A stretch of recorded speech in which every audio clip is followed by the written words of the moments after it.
আসসালামু আলাইকুম viewers, welcome back to my miracle kitchen. আমি আজকে একটা অন্যরকম স্বাদের কেক রেসিপি আপনাদেরকে দেখাবো, যেটা কিনা মুখে দিলেই সাথে সাথেই মিলিয়ে যাবে। আর এটা চোখ বন্ধ করে খেতে হবে। আছে না কিছু খাবার আমরা মুখে দিয়ে এতটাই টেস্টি, আমরা একেবারে চোখ বন্ধ করে খাই। এটা সেই রকমই একটা কেক।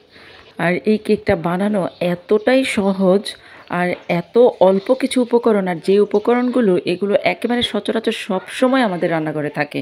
এটা বানানোর জন্য আপনাকে দোকানে যেতে হবে না। আর এই মজার কেকের রেসিপিটি পেতে হলে আমার ভিডিওটি পুরো দেখতে হবে। আর তার আগে বলে নেই, আমার এই ভিডিওটা যদি আপনাদের কাছে একটুও ভালো লেগে থাকে তাহলে প্লিজ একটা লাইক দিবেন, আপনাদের ফ্রেন্ডস অ্যান্ড ফ্যামিলির সাথে শেয়ার করবেন, যাতে আপনার মাধ্যমে তারা এরকম একটা সুন্দর রেসিপি পেতে পারে। তাহলে চলুন এই রেসিপিটি দেখে নেই। প্রথমে আমি এখানে হাফ লিটার দুধ আগে থেকে জাল করে ঠান্ডা করে নিয়েছি। তারপরে এখানে 2 টেবিল চামচ চিনি দিয়ে দিলাম, আর 2 টেবিল চামচ ময়দা দিয়ে দিলাম। হাফ চা চামচ এলাচের গুঁড়া দিলাম, এটা সুন্দর ফ্লেভারের জন্য।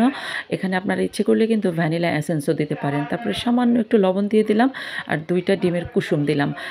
এখন সব একসাথে হ্যান্ড ব্লেন্ডার দিয়ে 30 সেকেন্ডের মতো ব্লেন্ড করে নিলাম। আপনারা ইচ্ছে করলে কিন্তু বড় ব্লেন্ডারেও ব্লেন্ড করে নিতে পারেন। তারপরে এখানে কেকের একটি মোল্ড নিয়েছি, একটু ছোট সাইজের, 5 ইঞ্চি সাইজ। তো এটার মধ্যে আমি একটুখানি ঘি ব্রাশ করে নিলাম। আপনারা ইচ্ছে করলে আপনাদের পছন্দ অনুযায়ী গোল মোল্ডও নিতে পারেন। তারপরে চুলায় একটা ফ্রাই প্যান দিয়ে দিলাম, মিডিয়াম আঁচে চুলাটা জ্বালিয়ে দিয়েছি। আর এখন ওই মিক্সার করা দুধটা দিয়ে দিলাম। আর এখন এটাকে হাতা দিয়ে খুব ভালো করে সারাক্ষণ নেড়ে যেতে হবে। অল্প কিছুক্ষণের মধ্যেই দেখবেন এটা ঘন হয়ে আসছে। যখন একটু দেখবেন যে ঘন হয়ে আসতেছে, তখন চুলাটা আরও একটু কমিয়ে দিতে হবে, মিডিয়াম টু লো করে দিতে হবে। তারপর সারাক্ষণই নেড়ে যেতে হবে যাতে নিচে লেগে না যায়। খুব অল্প সময়ের মধ্যেই কিন্তু এর ঘনত্ব একদম বেড়ে যাবে। এই জন্য আপনাকে 1 সেকেন্ডের জন্যও কিন্তু নাড়া বন্ধ করা যাবে না, সারাক্ষণই নেড়ে যেতে হবে। নাড়তে নাড়তেই দেখবেন এটা খুব বেশি ঘন হয়ে আসছে। 4 থেকে 5 মিনিটের মধ্যেই কিন্তু এরকম ঘন হয়ে যাবে। তবে অন্য কারো চুলায় হয়তো হিটের তারতম্যের জন্য একটু কম বা বেশি সময় লাগতে পারে। তো এরকম যখন ঘন হয়ে আসবে তখন কিন্তু একদম নিচ থেকে এটা নেড়ে যেতে হবে, কোনো ক্রমেই যাতে নিচে লেগে না যায়।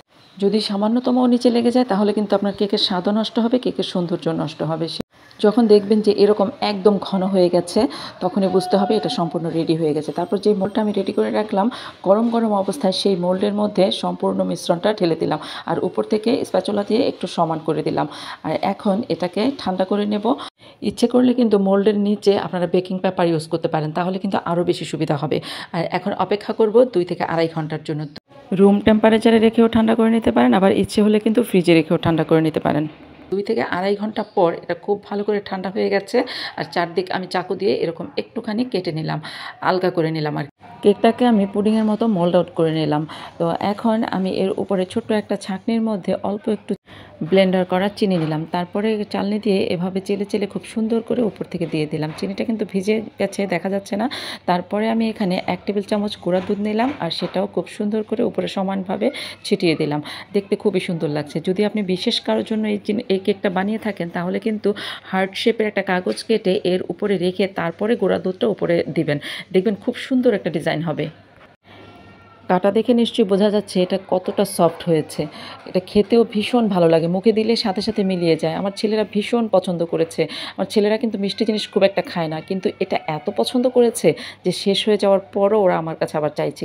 আমি আর দিতে পারি নাই, কারণ আমার কাছে আর নাই, শেষ হয়ে গেছে। এটা পরিবেশন করার 8 থেকে 10 মিনিটের মধ্যে একদম শেষ হয়ে গেছে। কি আর করব, তখন ওদের বুঝাই দিলাম যে আবার বানাই দিব, তখন খাবে। তো আজকের মতো এখানেই শেষ করছি। আবার দেখা হবে অন্য কোনো ভিডিওতে, অন্য কোনো রেসিপি নিয়ে। ততদিন আপনারা ভালো থাকবেন, সুস্থ থাকবেন, মিরাকেল কিচেনের সাথেই থাকবেন। আল্লাহ হাফেজ।